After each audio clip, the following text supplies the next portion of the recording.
Melbourne. This metropolis in southeast Australia is ranked time and again as the world's most livable city. Among its 4.4 million inhabitants, there are many young creatives who are shaping the way of life in the city. Far removed from international attention, Melbourne has found its own style. Relaxed, cosmopolitan, and aiming for the future.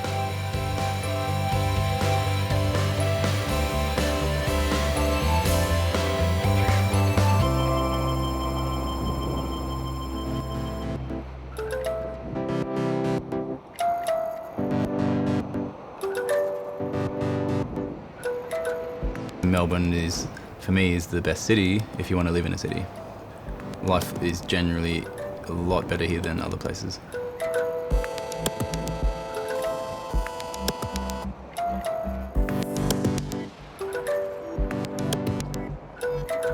When I was working as a bicycle courier, I'd be riding through all the different laneways of the city, and you start seeing all these different posters and big murals. And so it was always like in the veins of the city, like in the underground.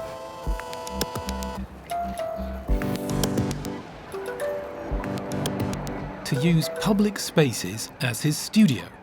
That was Mike Macatron's dream.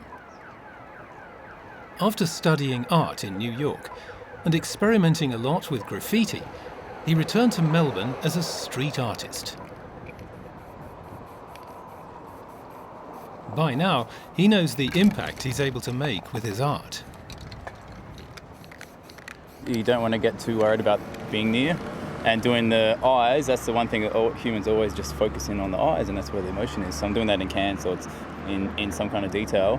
But then the main thing is the basic shape, and if there is the vague shadow line and the background colour and the foreground colour, then it will make sense from far. And I enjoy things when they're messy, so it's something that I even try to paint like a kid would paint. With his artwork, Mike comments on life in a city whose image he, too, is constantly changing. And then this place here used to be a cat hotel where people drop off their cats when they go holidays. And so it used to be spew of cats all around, but I noticed that they moved out. So I thought we could take out the whole wides in between use. So I don't know how long it will be empty like this. Maybe it'll be a building in a month. Maybe it'll be 2 years. So we don't really have permission for today, but we're just doing it quick.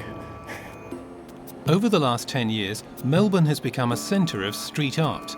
For most of the locals, the wall paintings are an expression of a city fascinated with culture and an attraction that even draws the tourists.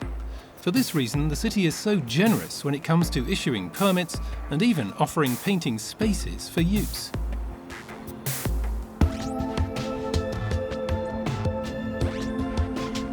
The strong southerly winds coming in from the ocean often cause abrupt weather changes in Melbourne, with strong breezes racing through the streets in the city centre.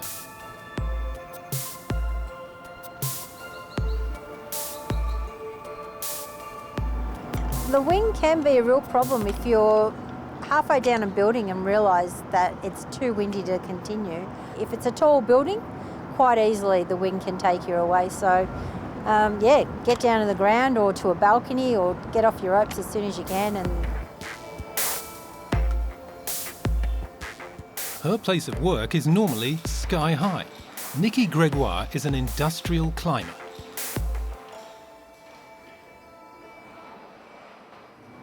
And there's plenty of blokes that are still surprised when they see a girl doing what's considered a man's job. So, yeah, they still get the reaction like, are you going to do that too? And it's like, yeah, I'm not there to make the coffee. Nikki's job is highly versatile. She carries out maintenance on skyscrapers, repairs the facades, installs aerials, and services the air conditioning, and does so in any place a permanent platform or scaffold is not fitted.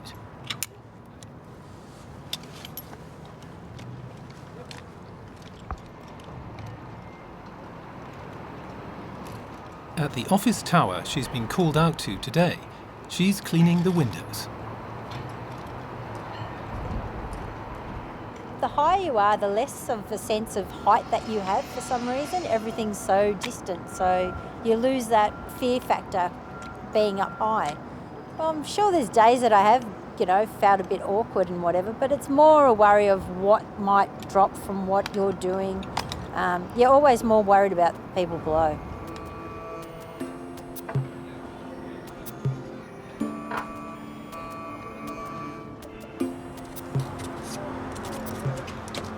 Nikki and her colleagues have to ensure that all their tools are fastened to them and don't become deadly weapons, which makes even the smallest job a challenge when you're hanging from a rope. So it's just a finger sucker. Just gives me something to hold on to so that I can stay where I want to stay. Otherwise I'll end up just floating away. And the higher you are, the closer you'll get pulled into the building naturally, but as you get down lower, you just move off all the time. So just have a sucker that pulls you in. Keeps easier.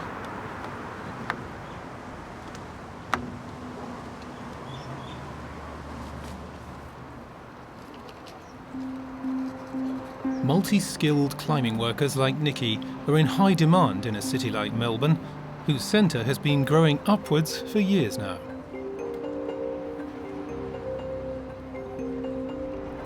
I think I've got to see a lot of Melbourne that I wouldn't have seen if I didn't do this job, that's for sure. And I think it's pretty privileged that way.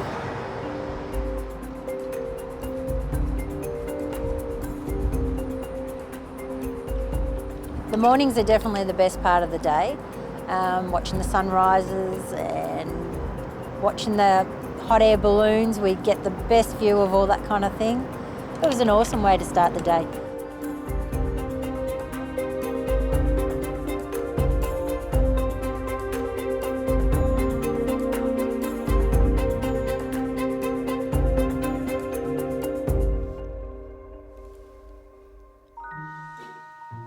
If the sun is shining or not, Adam Elliott is rarely aware of it.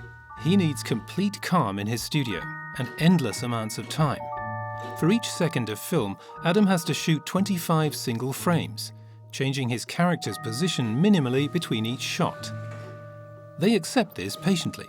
They're made of clay. This is Ernie Biscuit, and he is the lead character in my new film. And he's a deaf Parisian taxidermist who falls in love with a blind Australian woman.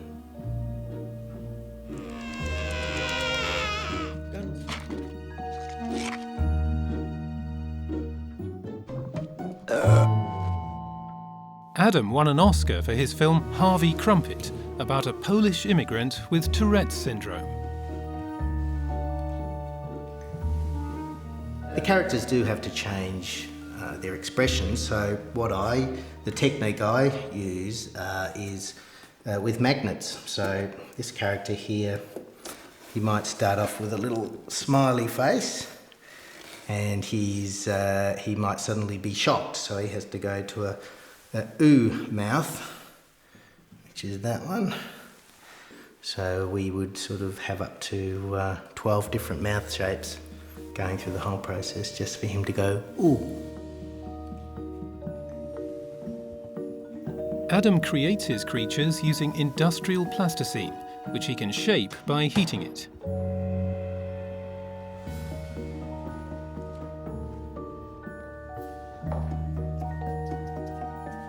He doesn't need any sketches, he already has the characters visualized in his head.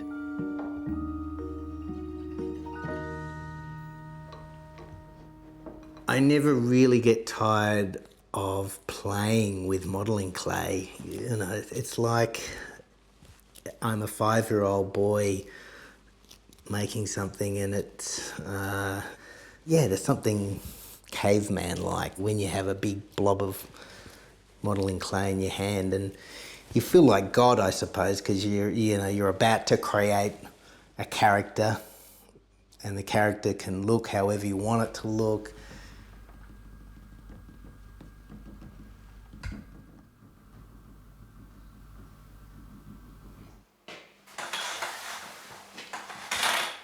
Everything in Adam's film worlds comes from his own hands, even the props. And apart from the clay, he only uses 3 other materials: cardboard, wire and paint. Adam's clay figures are all quite eccentric. Some of them are kleptomaniacs, Others suffer from Asperger's syndrome. My characters are all underdogs. They're all marginalised people. They're all the other. And I don't see them as disabled or afflicted. I see them as characters who have flaws, and I think we all have flaws, and I'm just celebrating those flaws. In the editing room, Adam tries out short scenes and corrects details right away in his studio next door. This perfectionist needs about 5 years to complete one film. I was giving a talk recently to some little children, and at the end of the talk I said, "Any questions?" And this little boy put up his hand and he said, "Mr. Elliott, you said it takes you 5 years to make a film." And I said, "Yes." He said, "Well, I've worked out you've only got 4 left." And I said, "Oh." And then I thought about it and I thought, he's right, I have only got, so I know that in my life I can only make a certain amount of films, and I may only make 9 films, but I've got to make sure each one is as good as the last.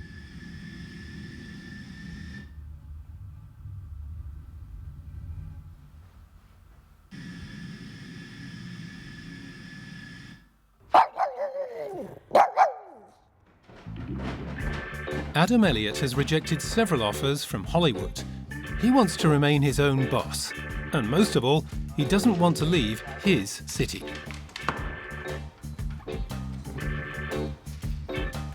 Melbourne, I think, has never been too self-aware, and Melburnians, we're almost like country folk. We are a huge city, of course, and millions of us live here, but there's a friendliness to Melbourne that you don't sort of get in other Australian cities.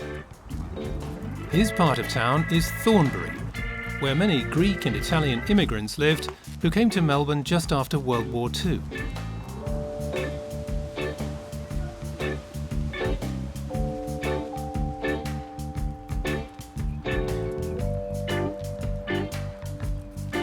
Today, it's the colourful mixture of young and old, families and artists, and workers and students that makes Thornbury so interesting.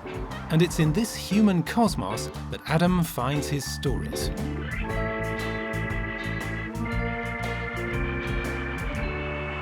Can't believe our luck. She's the local identity.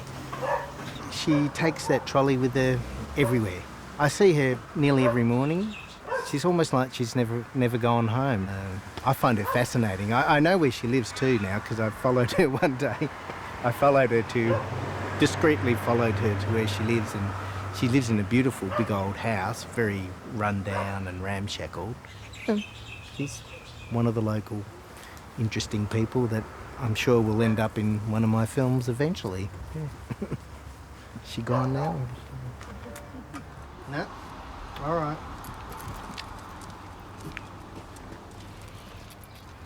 Come on. Rod.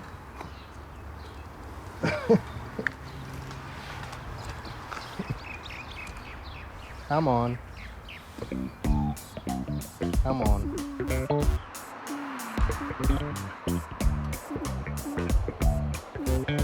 The colourful and the quirky. You'll find them on every corner of Melbourne. But to really stand out here, you have to be truly different. It's interesting the reactions and stuff you get. Like sometimes you do get people who just don't really appreciate it. But I think the positive energy you get making a whole bunch of people smile, or some little kid just being like, "Mom, it's a fairy." Those moments are pretty awesome. Nixie Killick is not yet 25, but has already completed her fashion design studies and started up her own label. With her highly imaginative streetwear, which she calls wearable art, she's made a name for herself worldwide.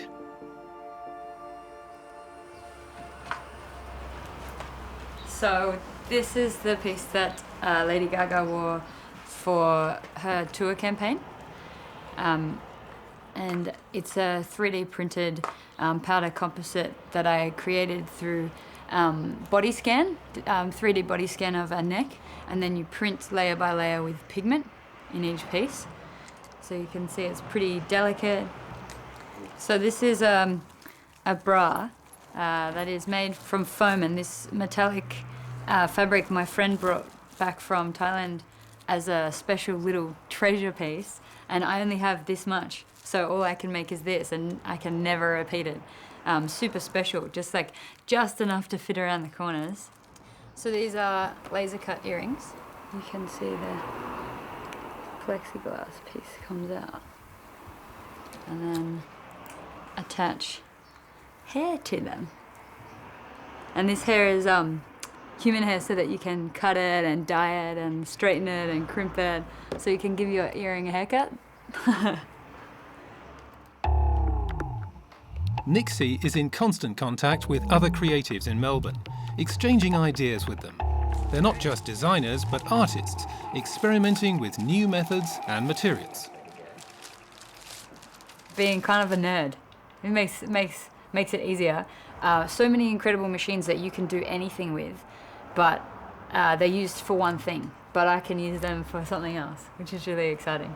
So I think that's where most of these things, like forming plastics like this as well, to create shapes in anything that you want. But the machine is for making car headlights, and I can make sculptural, amazing shapes.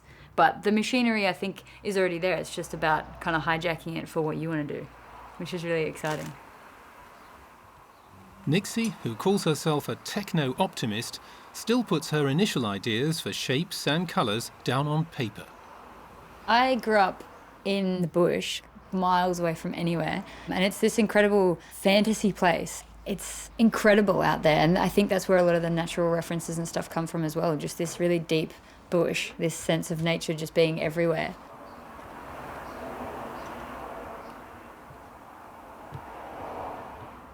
In my work, there's a way of trying to create a hypercolour, sort of kind of how I would like to see the world, maybe. Like the colour is already there, but maybe you can just turn up the volume and try and figure out how to illustrate those colours in a really colourful, crazy way. Nixie Killick works hard to make it as a young businesswoman in the rough and tumble of the fashion world, and still remain true to herself. For instance, when she headed to India and Nepal at her own initiative to source companies which would sew her clothes under conditions in line with her ethical standards. For Nixie, success is not just measured in money. And I think in Melbourne there's a really huge push for innovative design and interesting twists on technology and fashion and different disciplines and stuff. So I think here it's really amazing, and the feedback and support I've had in Melbourne has been incredible.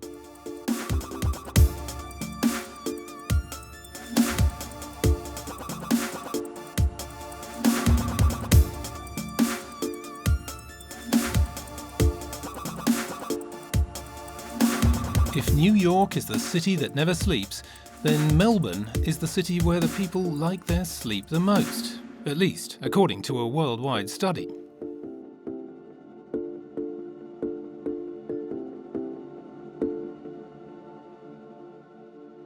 Nevertheless, you'll find the lights burning in one city centre eatery at 5 in the morning. Its owner, Joost Bakker, likes to get up that bit earlier than all the rest, especially when there's something on his mind, which right now is the waste. We just have to clean the alley. Yeah. Like we're not... It's not your job to clean it. Yes. This poor guy comes here every Monday morning and tries to clean up, and then if he doesn't clean it up properly, then everybody complains that they haven't done a good job. But how are you supposed to clean this up, It's so frustrating. And it just, every week it just seems to be getting worse and worse and worse,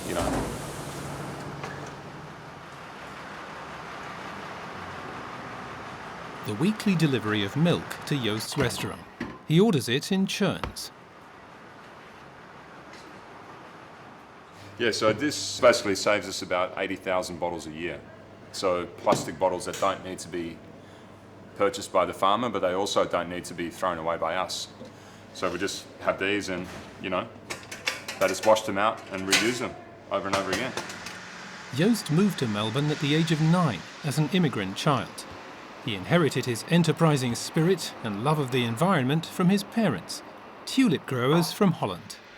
I mean, I've always been obsessed with waste and why we create it in the first place. And then when I became a florist 20 years ago, I started doing flowers in restaurants, and I realised how much rubbish restaurants produce. And often you enter through the back door and you just see the mountains of rubbish that busy restaurants produce. And I thought, no, I want to do a business that is completely zero waste, like no bin at all. Joost has banned all packaging from his restaurant and replaced it with reusable containers. But his waste avoidance strategy goes much further. He even gets some of the basic ingredients for his dishes for free from top-class restaurants. Joost uses the bones they've left over to make a tasty broth. It's just society today. We haven't cherished. I mean, we've got replacements for this now. We've got man-made alternatives for broth, which is such a shame because, you know, this is one of the most beautiful foods you can possibly eat. The bones have to be boiled down for 24 to 48 hours to make his nutrient-rich soups, which he cooks on purpose right in the middle of his restaurant, so that the guests can realise how hygienically he works with the foodstuffs, which really is quite a rarity. In Holland, people go, well, why are you doing it this way? You know, they're very, a lot of countries are very hard to change their ways. And I think Melbourne is the fastest at taking on new technology and new ideas, and, you know, they're very quick to change. Joost's latest acquisition is his own composting unit. It was made in South Korea. The unit gobbles up all of the kitchen waste and leaves Joost with a waste-free restaurant. So the composter is filled with a microbe that's found in lava, was discovered under a seabed. It's a very unusual microbe because it tolerates really high salt and really high temperatures. So normally it's one or the other. And what this microbe does is it breaks it down from organic waste very fast. So in 24 hours it breaks down organic waste from 100 litres to 10 litres. Joost processes 50 tonnes of waste each year in his own backyard, without a single nasty smell. And his soup kitchen is a benefit to the whole community.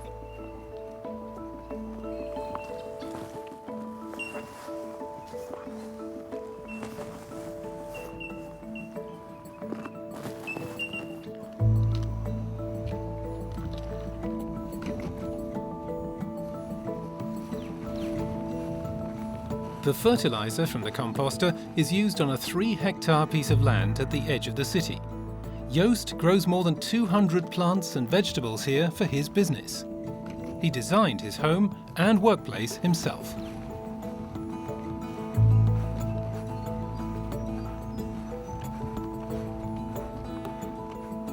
Its patented facade consists of more than 30,000 strawberry plants.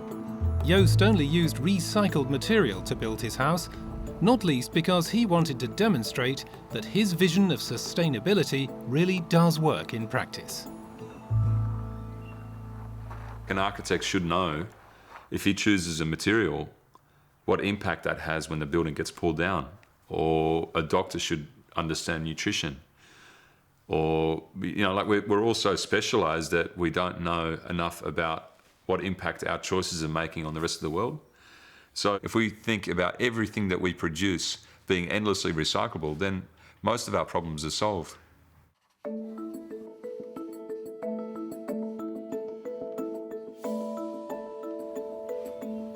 Joost Bakker has countless talents, but his greatest one is to keep looking at a problem until a solution occurs to him. I normally just say artist, so I create stuff that's the easiest way to describe what I do. But I'm a florist, I design buildings, whatever, I don't really know. I don't do anything properly.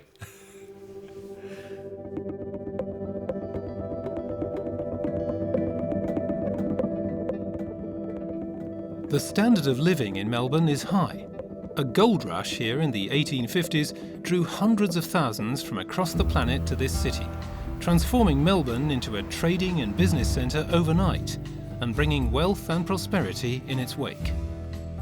As the population grew, so too did the demand for food. This was a boom for the fishermen especially, as the people of Melbourne love their snake mackerel, which they call barracuda. Whoever made it back to the harbour first got the best prices, which prompted the resourceful fishermen to build the so-called cooter boats, ships that had the biggest possible storage areas and were still fast.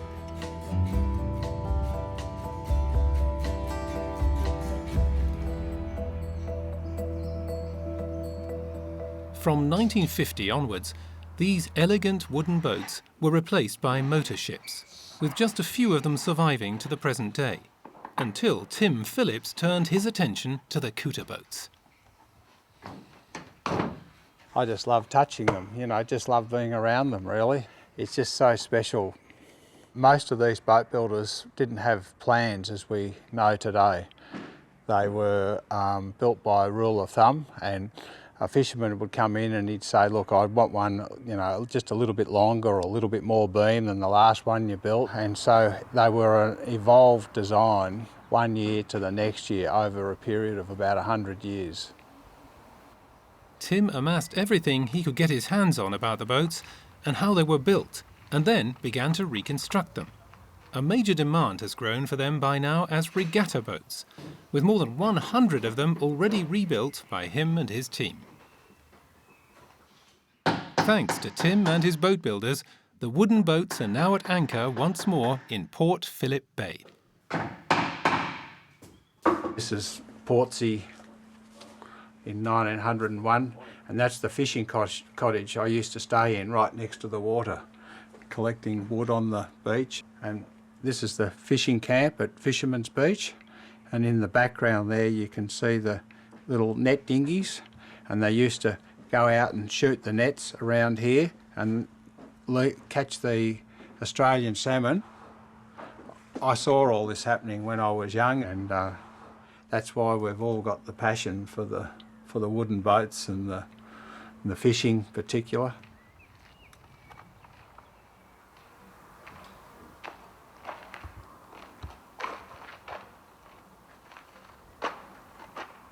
She's a very much loved member of our family. I've owned her for 35 years nearly, I think. They love to be in the water. They're Carvel built boats, and they rely on moisture in the planking, keeping the planks tight between the seams. So it's critical that she goes in the water very urgently.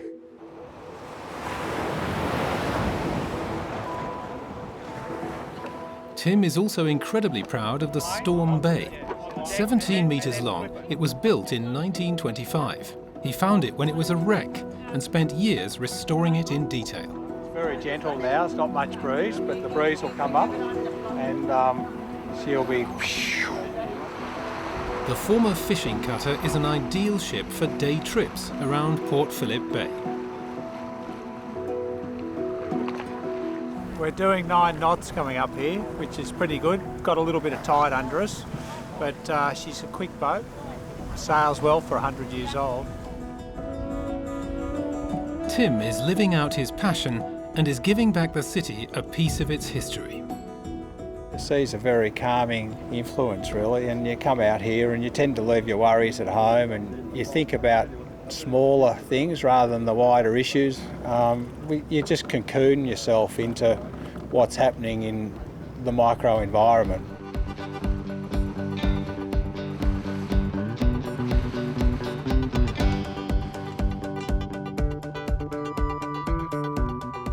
Architecture in Melbourne.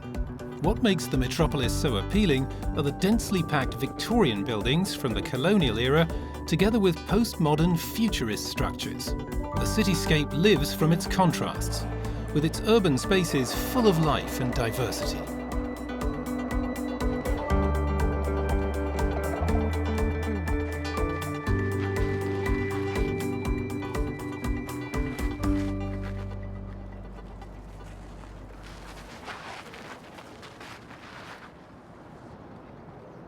The dancers in the Chunky Move company are exploring ways in their performance to interact with the city.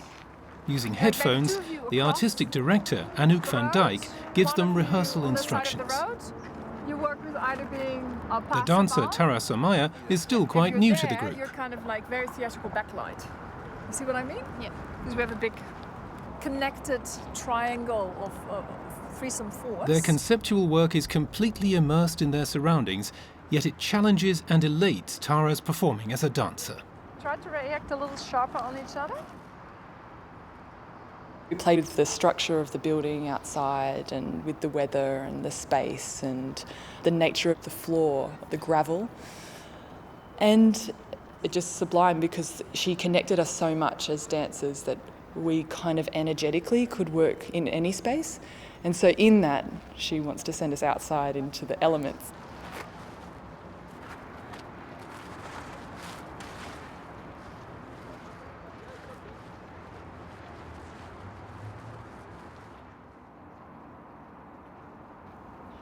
Almost every day, Tara Somaya comes to the Australian Centre for Contemporary Art, which has been transformed into a temple of modern dance by the Chunky Move company. I was quite an energetic kid, like when I wasn't at ballet, because I predominantly did ballet for the first 10, 15 years of my life. I was, climbing trees and like doing every sports. Tara is one of 20 members of the company with whom the Dutch woman Anouk van Dijk is currently developing her work.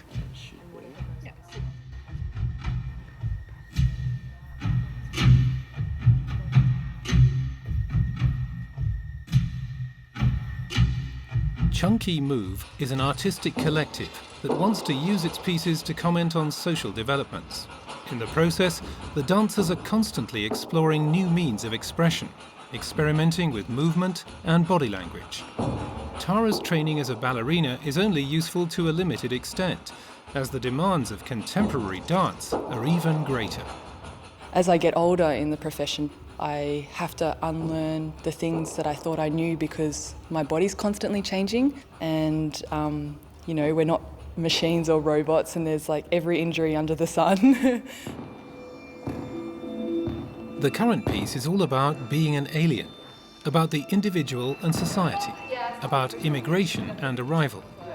Tara, who is of Malaysian origin, is attempting to use movement to interpret her experiences.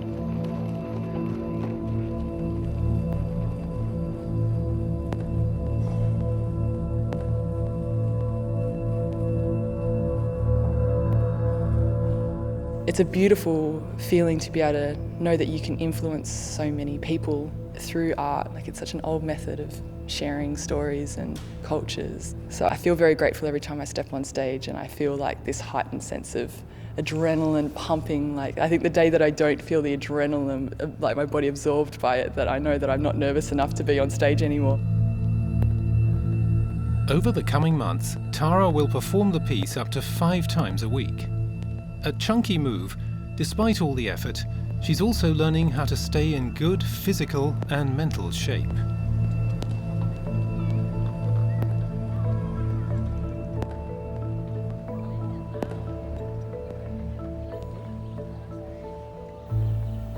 I think that it is a very dreamy experience because we spend so much time working on being in our bodies, and I feel so grateful to have a job that physically allows me to be in my body and understand my body, and also emotionally allows me to express through that.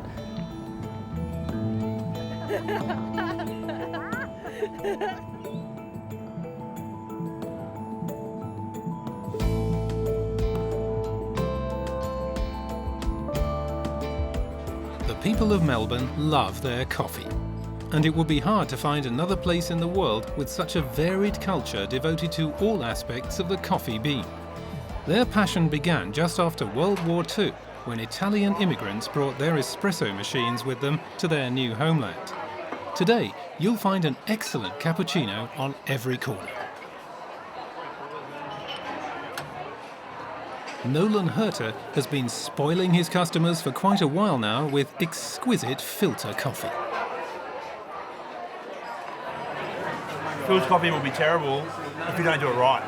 And that means people probably find it easier to hide bad coffee in milk and sugar. So a cappuccino is much easier to make it taste chocolatey and sweet. Whereas filter coffee, you really have to have good coffee to start with, good green. It has to be roasted to a nice level, and it has to be brewed correctly. It'll show up in the cup. And to me, that's what's so magic about coffee. To have a good coffee, there's so many things that can go wrong. So you know when you're drinking a good coffee, you're really lucky. It's a really special thing, you know? The whole process is ingenious. The barista weighs out the exact amount of coffee and grinds it. When it's made in a siphon, the coffee brewer uses a vacuum. The vacuum is created in the glass that then draws the boiling water with the coffee through the filter, completely smoothly and evenly.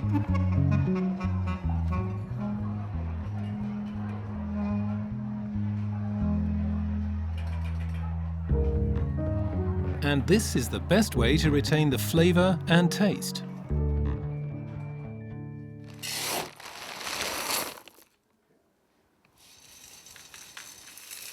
My first job, I got to wash dishes.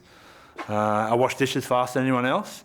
They called me Turbo. And then from there, I got to make coffee in this place. And it was a really place that took coffee seriously. I got to make coffee for myself. One day, finally, I got to make coffee for a customer. And I watched the coffee go out to the table, and I could see the customer like drinking the coffee, and the eyes roll back. And that feeling was like really nice, that I just made something and made them feel good, and they appreciate it and made their day better.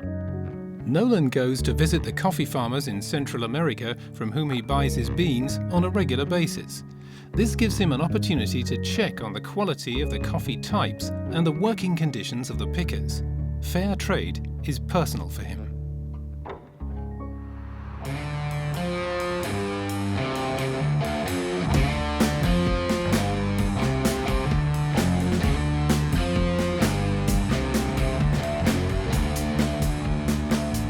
Melbourne's an amazing city. I love it. For me, what's great about it is I'm constantly challenged by the city. So no matter how crazy we get with our ideas for a coffee program or whatever we want to do, Melbourne's ready to embrace it. Right now, Nolan is supplying 14 other cafes in Melbourne with different types of coffee that he produces in his own roastery.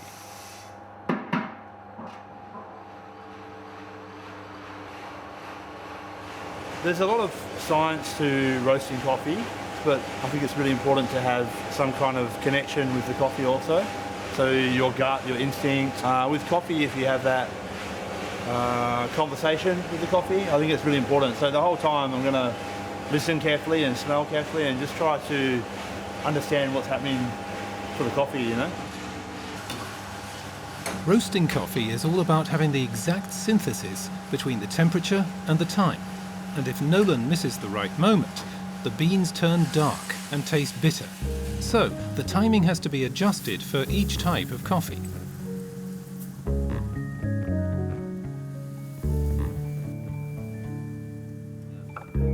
The range of tastes with coffee is enormous, and it has more than 800 aromas, even more than wine.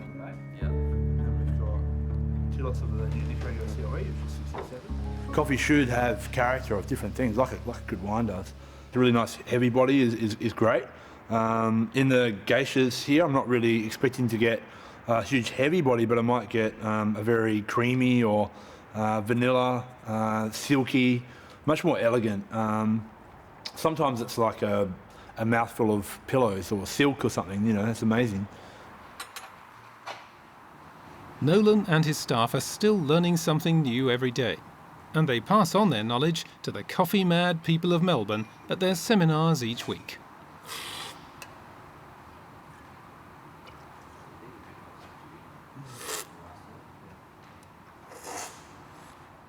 For me, getting to know the farmer and the farm and roasting their coffee, there's a really amazing connection there. And then when I finally get to drink that cup of coffee and thinking back where it came from, it's a really beautiful thing.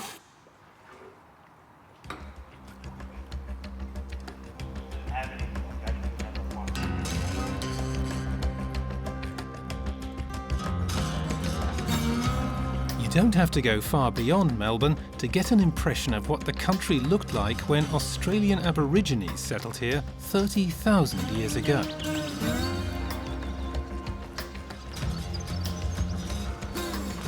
Mark Olive likes to pursue his forefathers' traditions. And what interests him most are their eating habits. Mark is one of Australia's best-known chefs. This is paper bark. When you use it, it's almost like alfoil, because when you wet this and you put whatever meat, maybe kangaroo fillet or even a little bit of fish, it releases this lovely smell and it almost infuses the fish with it.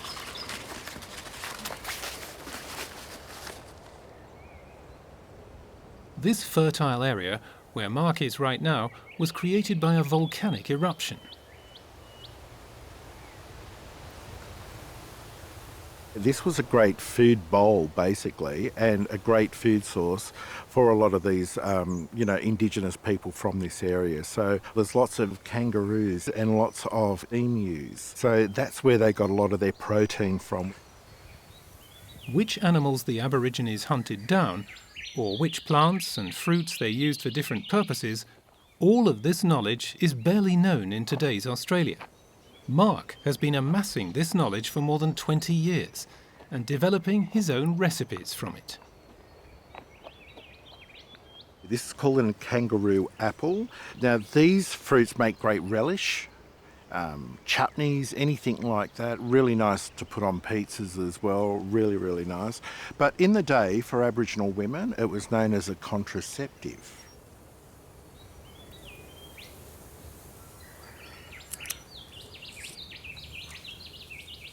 It's a sea celery. It's like celery and parsley together. The celery, it's really pungent in flavour. It's very... nice.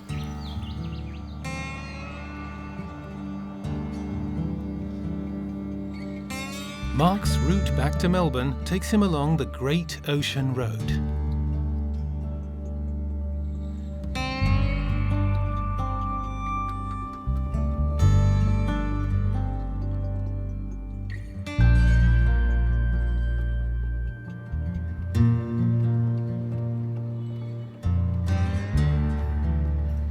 Mark Olive is a frequent guest on Australian cooking shows. Sometimes he even hosts them himself. With his crossover cuisine, he aims to break down the qualms Australians have about eating their beloved national symbol, one that has become a plague in many parts of the country. I'd love for people to eat a lot more kangaroo. Very, very tasty, very nice, very lean, and very, very good for you. So, a great meal. Mark rubs mountain pepper and lemon myrtle into the emu ham and lets it smoke and cure overnight. Together with the sea parsley, some warrigal spinach, and the kangaroo fillet, Mark creates a dish that's unconventional and traditional at the same time, entirely in line with his philosophy. It's been an interesting journey for me to mix these flavours together and utilise foods from the bush and adapt it into something contemporary.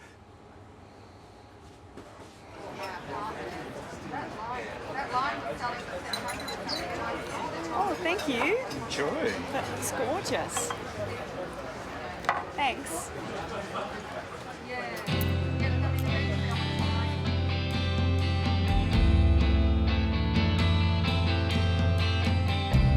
The calm in the old abandoned harbour of Melbourne is perfect for Brian Tanti to take an extremely rare vehicle out on a test run. The 300 SL is like a landmark car for its time. When it was built in 1956, it was the statement of what is the best, fastest, well-designed car in the world. That's what a 300 SL is.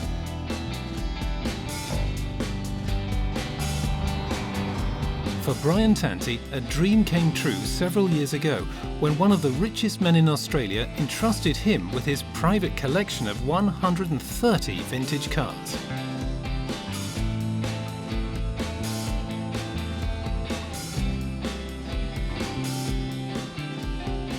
Now Brian is in charge of the care and restoration of these automotive treasures.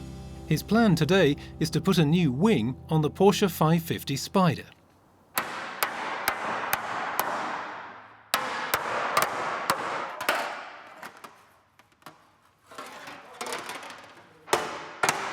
You're beating shape into it to stretch the metal, right, to stretch the three-dimensional form.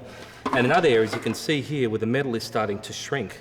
It's starting to gather. So as you push it that way, that's coming around. I've had this hammer for 33 years, and it's part of me. I wouldn't be without it. I couldn't do my job without it. So to me, this is, if I lost this, I'd be quite upset. Even James Dean once drove a Porsche Spider and was fatally injured in it in an accident. They're worth about $5 million each today. When he's reconstructing the wing, Brian only uses tools that were already available at the time the Porsche was manufactured.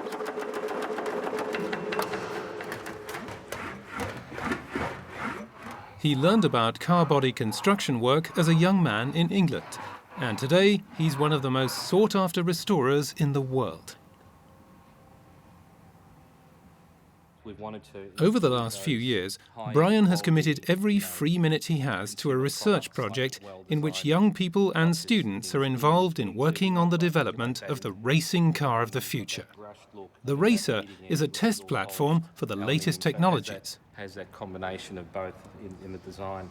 I think that kids engaging this kind of activity can teach them a lot more, can give them a moral code to follow almost, and I think when they don't engage in that kind of activity, there's a diminished sense of responsibility for what they're doing in the world, you know, because they're not connected to it, so they don't feel like they have to fix it. They throw it away and get a new one.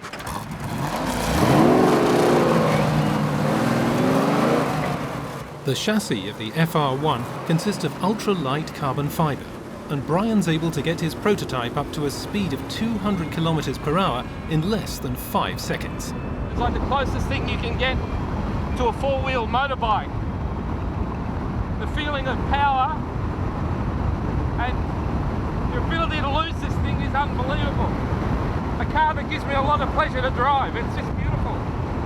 With its lightweight design, it needs 20% less fuel than a conventional model, and Brian's aim is to have it completely emission-free. The challenge is to make it renewable and to make it out of recycled materials as well. And I think there is technology around to do that now. It'll be much more sustainable.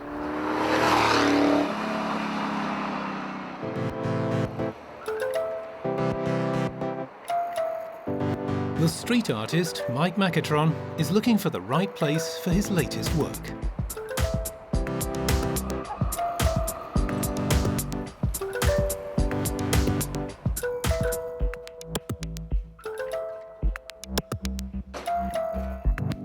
The designs for his open-air artworks are created in his studio.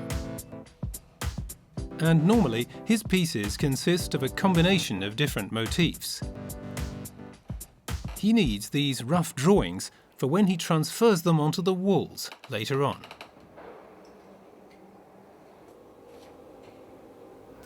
I mean, everybody starts being an artist at the same time when they're 2, 3, 4 in kindergarten.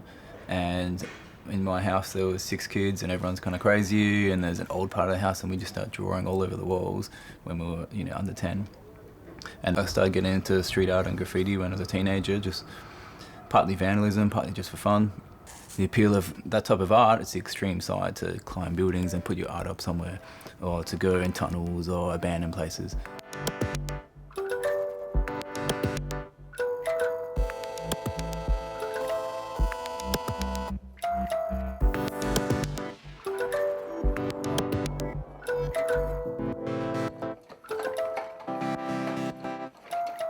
As one of the best-known artists on the scene, Mike now gets commissioned directly by house owners, more and more often.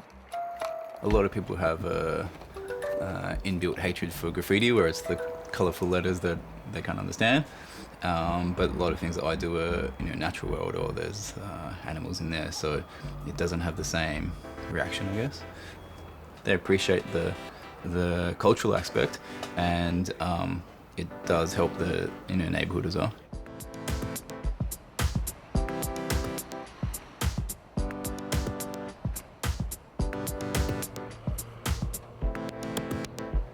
There are often restaurant owners who would like to use his street art to make their places more eye-catching.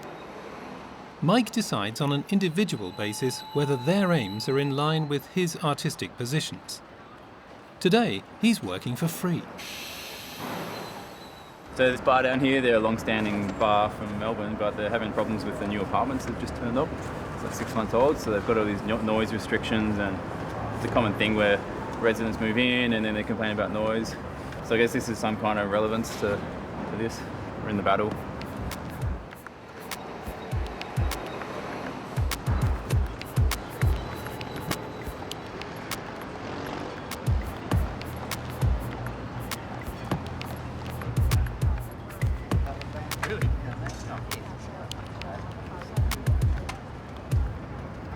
When you're doing public art, it seems to be that everybody has an opinion and they like to tell you. And sometimes it gets annoying, so I just listen to music and just kind of pretend like I'm really busy.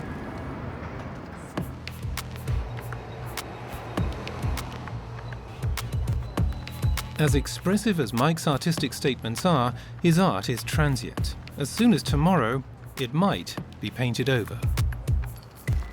Definitely, like every time you paint in the street, it becomes part of the city. And the city is like a living thing, like it breathes and it has its ups and downs and changes. So the art is just a reflection of that. And I think it's like a reflection of a healthy city when there is public art.